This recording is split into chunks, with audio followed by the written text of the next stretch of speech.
పొలాలనన్నీ హలాల దున్ని ఇలాతలంలో హేమం పిండగ జగానికంతా సౌఖ్యం నిండగ విరామమెరుగక పరిశ్రమించే బలం ధరిత్రికి బలికావించే కర్షక వీరుల కాయం నిండా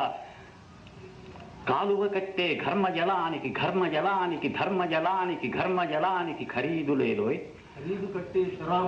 నరాల బిగువు కరాల సత్తువ వరాల వర్షం కురిపించాలని ప్రపంచ భాగ్యం వర్ధిల్లాలని గనిలో వనిలో కార్ఖానాలో పరిప్లవిస్తూ ధనిక స్వామికి దాస్యం చేస్తూ యంత్రభూతముల కోరలుతోమే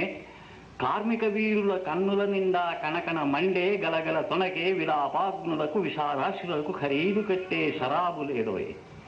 కావున లోకపుటన్యాయాలు కాల్చే ఆకలి కూల్చే వేదన దారిద్ర్యాలు దౌర్జన్యాలు బహిష్కరించే బాటలు తీస్తూ పాటలు రాస్తూ నాలో కదిలే నవ్య కవిత్వం కార్మికలోకపు కళ్యాణానికి శ్రామికలోకపు సౌభాగ్యానికి సమర్పణంగా సమర్చనంగా త్రిలోకాలలో త్రికాలాలలో శ్రమైక జీవన సౌందర్యానికి సమానమైనది లేనే లేదని కష్టజీవులకు కర్మవీరులకు నిత్యమంగళం నిర్దేశిస్తూ స్వస్తివాక్యములు సంధానిస్తూ స్వర్ణవాద్యములు సంరావిస్తూ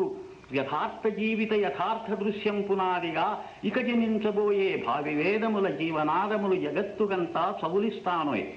కమరి కొలిమి కుమరి చక్రం జాలరి పగ్గం సాలెల మగ్గం శరీర కష్టం స్ఫురింపజేసే గొడ్డలి రంపం కొడవలి నాగలి సహస్ర వృత్తుల సమస్త చిహ్నలు నా వినిపించే